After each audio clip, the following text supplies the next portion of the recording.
नमस्तस्मै गणेशाय ब्रह्मविद्याप्रदायिने यस्यागस्त्याय ते नाम विघ्नसागरशोषिणे ध्याये स्थिरेण चित्तेन गणेशं सर्वसिद्धिदं बुद्धिप्रकाशकं पूर्णं योगिनां हृदिसंस्थितं स्वानन्देशं गणेशानं महावाक्यस्वरूपिणं तत्त्वमस्य प्रतिधरं सिद्धिबुद्धियुतं भजे. जय गजानन. भगवान गणेशांच्या दिव्य लीला नियुक्त असणाऱ्या श्री गणेश पुराणाचं चिंतन आपण करतोय. महर्षी भृगुराजा सोमकांताला उपदेश करतायत. तो उपदेश करत असताना वेगवेगळ्या क्षेत्रांच्या कथा सांगितल्या. त्या क्षेत्रांच्या निर्मितीच्या निमित्ताने वेगवेगळ्या देवतांनी कशी गणेश उपासना केली हे आपण स्थावर क्षेत्राच्या निमित्ताने पाहिलं. भगवान ब्रह्मदेवांची गणेश उपासना, सिद्धते क्षेत्राच्या निमित्ताने पाहिलं भगवान विष्णूंची उपासना. काल रांजणगाव क्षेत्राच्या निमित्ताने आपण पाहिलं भगवान शंकरांनी केलेली गणेश उपासना.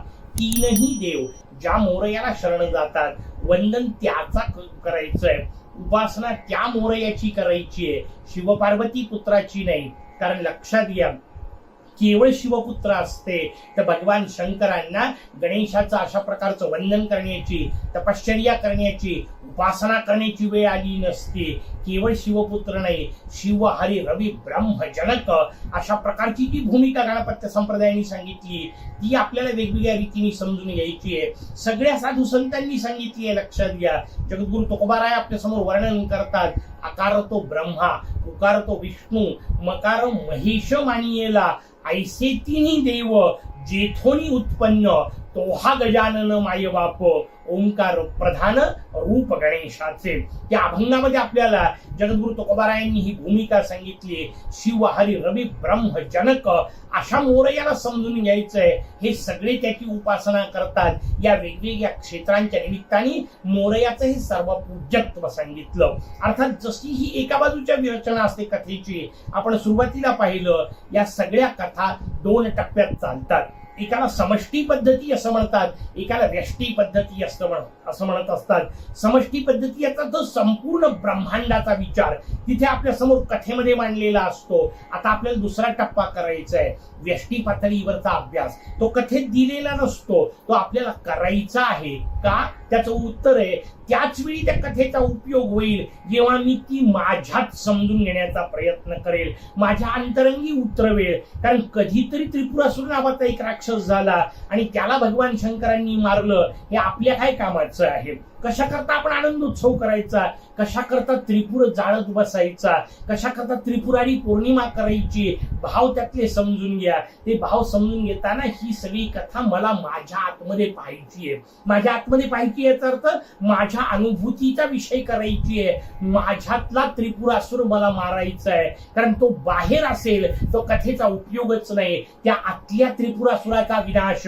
कथेच्या निमित्ताने आपल्याला समजून घ्यायचा आहे. कसा समजून घ्यायचा? ही कथा आत कशी समजून घ्यायची, आपल्या आतमध्ये कशी उतरवायची, एक एक टप्प्याने प्रयत्न करू. कथा सुरू कुठे झाली?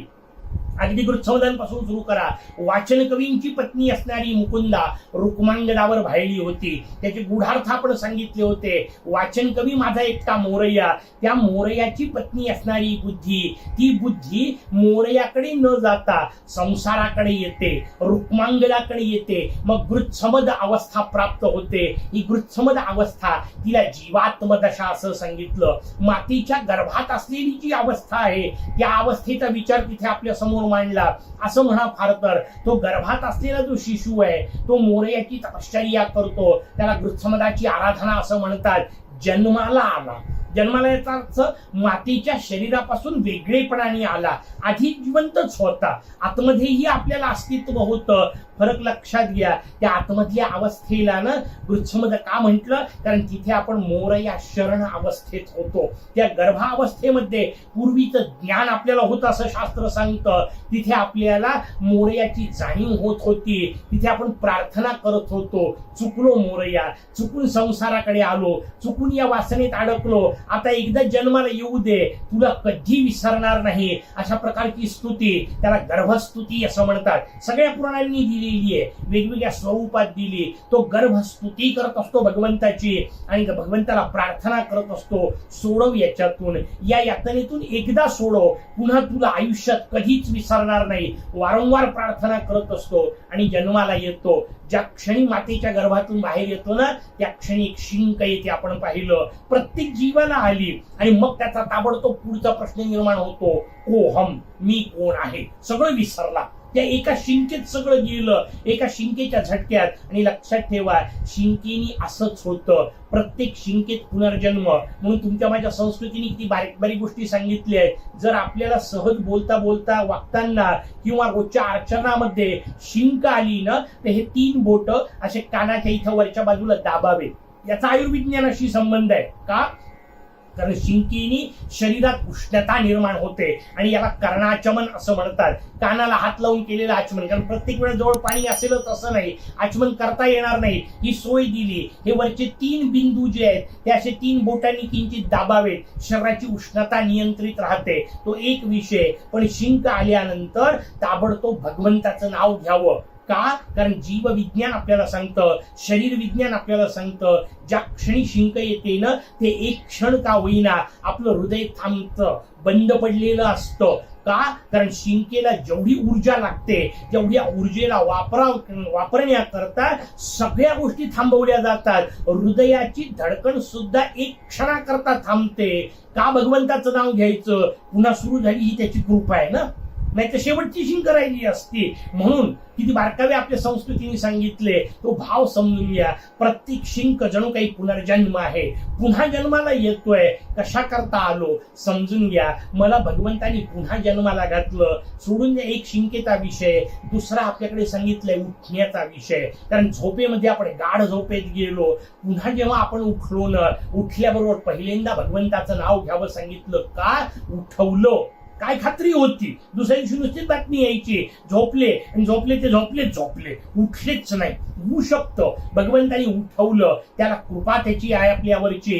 का उठवलं? या वाक्याचा अर्थ पुन्हा एकदा गणेश उपासना करण्याची एक संधी भगवान मला देतोय आणि म्हणून उठवतोय. हे भान उठल्याबरोबर असलं पाहिजे. तो भाव आपल्यामध्ये सांगितला. शिंक आली, त्या शिंकेतून जन्माला आला. कोण जन्माला आला? त्रिपुरासुर जन्माला आला.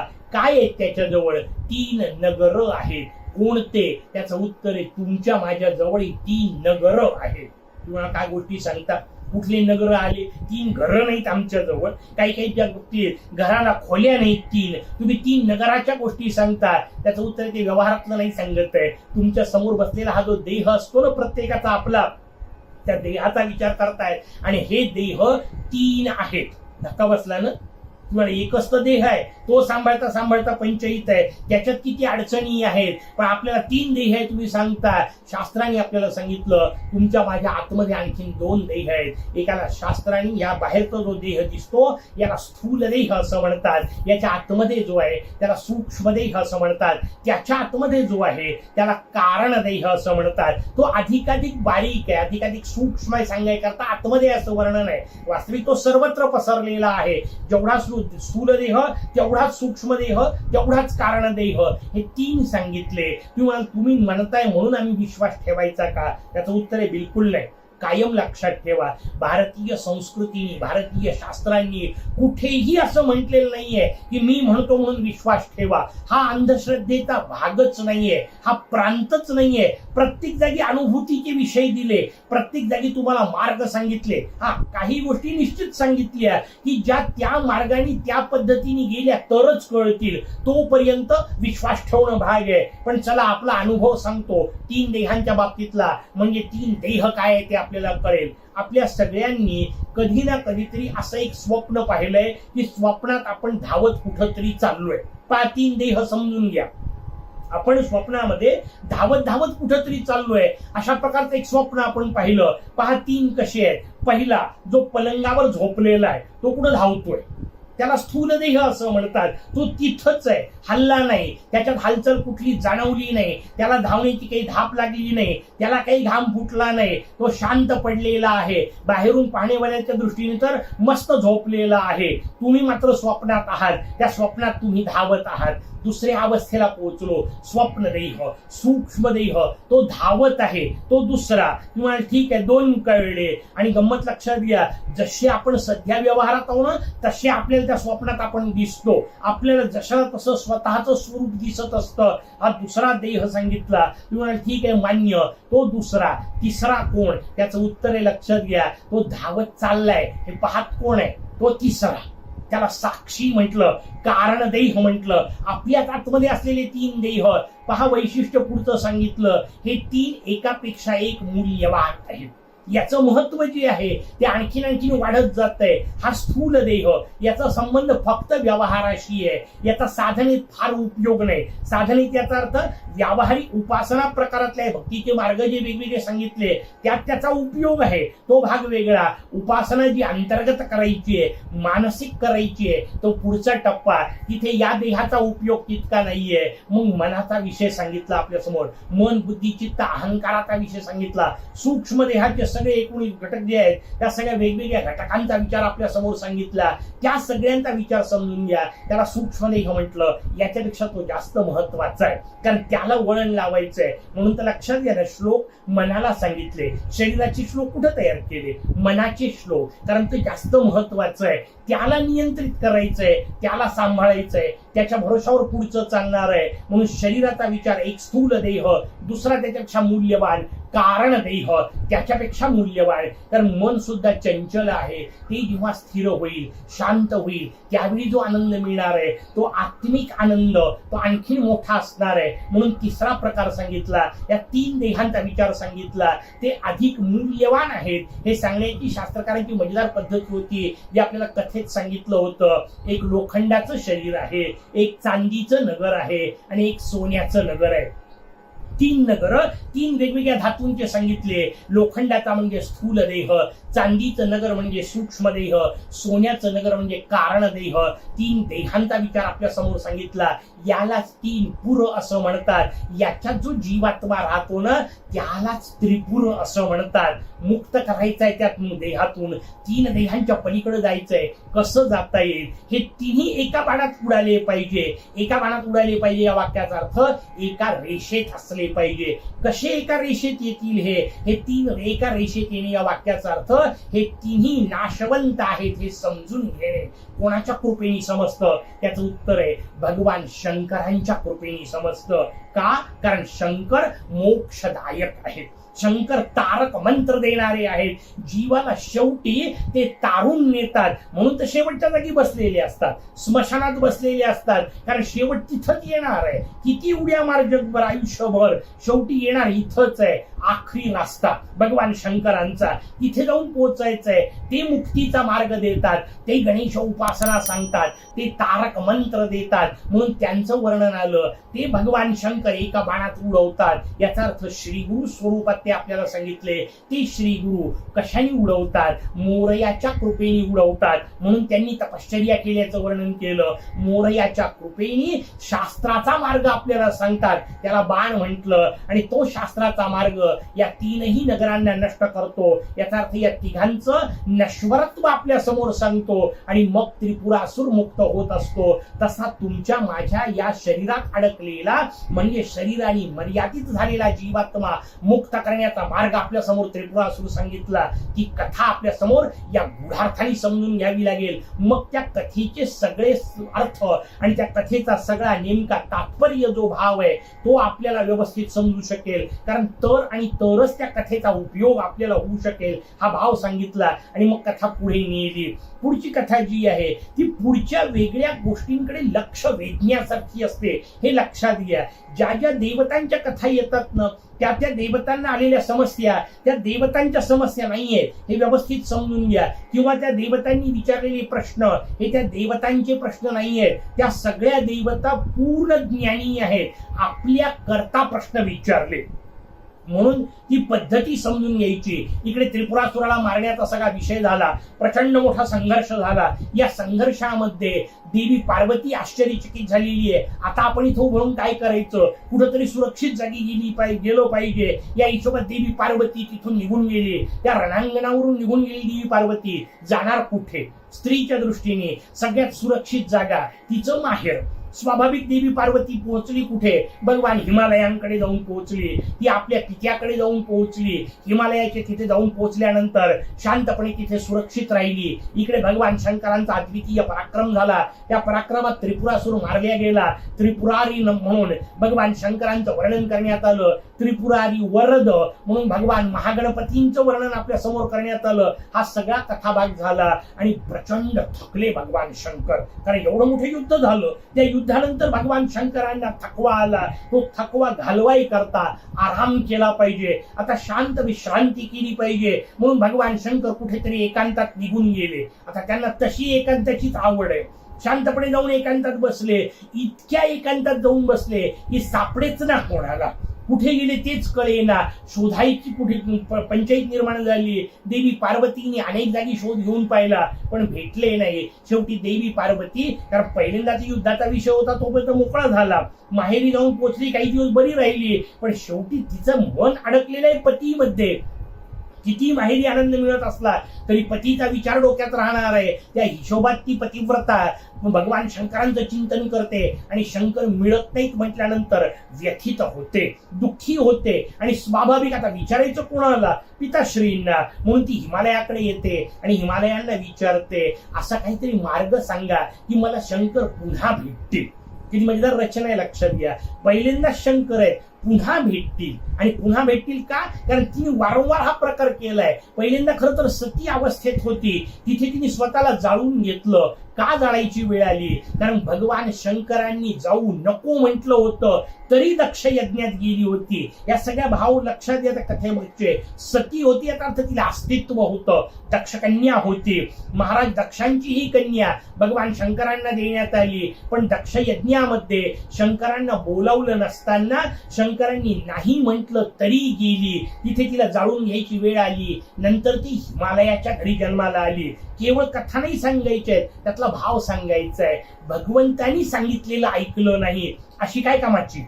अशी उपयोगी नसते पत्नी. श्रद्धा, इथं भगवान भगवती पार्वती श्रद्धेचं स्वरूप आहे. महाकवी कालिदासांना विचारा, ते सुरुवातीला आपल्या रघुवंशमच्या वर्णन करतात, श्रद्धा विश्वास रूपिणं. भगवान शंकर आणि पार्वतीची जोडी कशी आहे? श्रद्धा आणि विश्वास स्वरूपाची असलेली. श्रद्धेचं स्वरूप आहे देवी पार्वती. श्रद्धा ही डळमळीत असून चालत नाही, ती परमात्म्याच्या ठिकाणी एकनिष्ठ असली पाहिजे. नाही राहिली सती अवस्थेमध्ये, म्हणून तर जाळून घ्यावं लागलं. मग जन्माला आली. कुठे आली? पर्वतराज हिमालयाकडे जन्माला आली. का पर्वतराजाकडे? स्थिरतेचा विषय. पर्वताला अचल असं म्हणतात, पर्वताला नग असं म्हणतात. न गच्छती, जो कुठे जात नाही त्याला न ग असं म्हणतात. याचा अर्थ दृढ असलेला, पक्का असलेला, स्थिर असलेला, त्याला नग असं म्हणत असतात. त्या नगाच्या पोटी आली, नगजा झाली. याचा अर्थ आता श्रद्धा मजबूत झाली. याचा अर्थ आता श्रद्धा दृढ झाली, आता हलणार नाहीये. आणि जेव्हा अशी पक्की श्रद्धा निर्माण होते ना, तेव्हा शास्त्रकारांनी नियम सांगून ठेवला, श्रद्धावान लभते फलम. श्रद्धायुक्तालाच फळ मिळत असतं. ती श्रद्धा जर डळमळीत असेल तर फळ मिळणार नाही, लक्षात ठेवा. हे सूत्र भक्तीचं आपल्या समोर सांगायचंय. म्हणून पार्वतीचा विषय सांगितला. ती आता पर्वत कन्या झालेली आहे, मजबूत झालेली आहे, परितृढ झालेली आहे. ती भगवान शंकरांपासून या निमित्ताने बाजूला गेली. ती सांगते पुन्हा उपाय काय? भगवान हिमालयांनी तिला सांगितला तोच उपाय जो तू पूर्वी केलेला होता. उपाय बदलत नसतात राहायचे. आज हे करून पाहू, उद्या ते करून पाहू नाही. एकच उपाय पकडायचा, तोच वारंवार करत राहायचा, म्हणजे त्यातले नेमके फळ मिळतात. उपासनेचं ते सूत्र सांगितलंय. पूर्वी तू जे व्रत केलं होतं आता तुला आठवत नाहीये, ते तू व्रत कर. तुम्ही म्हणाला तिला पूर्वी केलं होतं तर आता का आठवत नाही, तिला आठवते की नाही. मग अशी सांगितलं तसं तुमच्या माझ्या समोरच्या कथा सांगायच्या, तुमच्या माझ्या समोर ते व्रत सांगायचंय. आणि म्हणून जेव्हा पार्वतीने प्रश्न विचारला तेव्हा महाराज हिमालय तिला सांगतात तू व्रत कर. कोणतं? चतुर्थीचं व्रत कर. कारण मोरयाची अत्यंत प्रिय तिथी आहे. तुम्हा दोघांना मिळवायचंय. तुमच्या दोघांच्या वरची ताकद लागेल की नाही. समेट कोण घडवेल? एखादी गोष्ट बिघडली असेल तर त्याच्यात मध्यस्थी कोण करू शकेल? आईच्या आणि वडिलांच्या भांडणात पोरांनी मध्यस्थी नसते करायची ना. वरची शक्ती पाहिजे. वरची शक्ती कोण? मोरया आहे. तू गणेश शक्तीचं उपासना कर. तू मोरयाचं व्रत कर. चतुर्थी व्रत कर हिमालय तिला सांगतात. ती म्हणते हे व्रत काय आहे? तिला माहित नाही असं नाही. आता सांगितलं तसं की या निमित्ताने हिमालयाला विचारतीये. त्या निमित्ताने हिमालय सांगतायत. त्या निमित्ताने सोमकांताला महर्षी भृगू सांगतायत. आणि त्या निमित्ताने आपल्या समोर व्रत येत आहे. हा त्यातला भाव लक्षात घेतला की मग त्या कथा आपल्याला समजतात. देवी पार्वतीने प्रश्न विचारला हे चतुर्थी व्रत कसं असतं, काय या व्रताचं महत्व आहे. हिमालयाने सांगायला सुरुवात केली. मी तुला भगवान शंकरांचा आणि कार्तिकेयांचाच एक पूर्वीचा संवाद सांगतो. कारण हे व्रत भगवान शंकरांनी पहिल्यांदा कार्तिकेयाला समजावून सांगितलं. स्कंद षडानन म्हणून आपण ज्यांना म्हणतो त्यांना समजून सांगितलं. स्वाभाविक पार्वतीचा प्रश्न आहे त्या दोघांचा संवाद नेमका कसा झाला तोच प्रश्न सोमकांताला आहे. भगवान शंकरांनी नेमकं काय काय सांगितलं आणि कार्तिकेयांच्या निमित्ताने हे व्रत कसं समोर आलं इत्यादी सगळा कथाभाग तो आपण उद्या पाहू. तोपर्यंत जय गजानन. गणेश भक्तांनो, आपल्या चॅनेलला सबस्क्राईब करा, व्हिडिओला लाईक करा आणि आपल्या मित्रपरिवारासोबत नक्की शेअर करा. जय गणेश.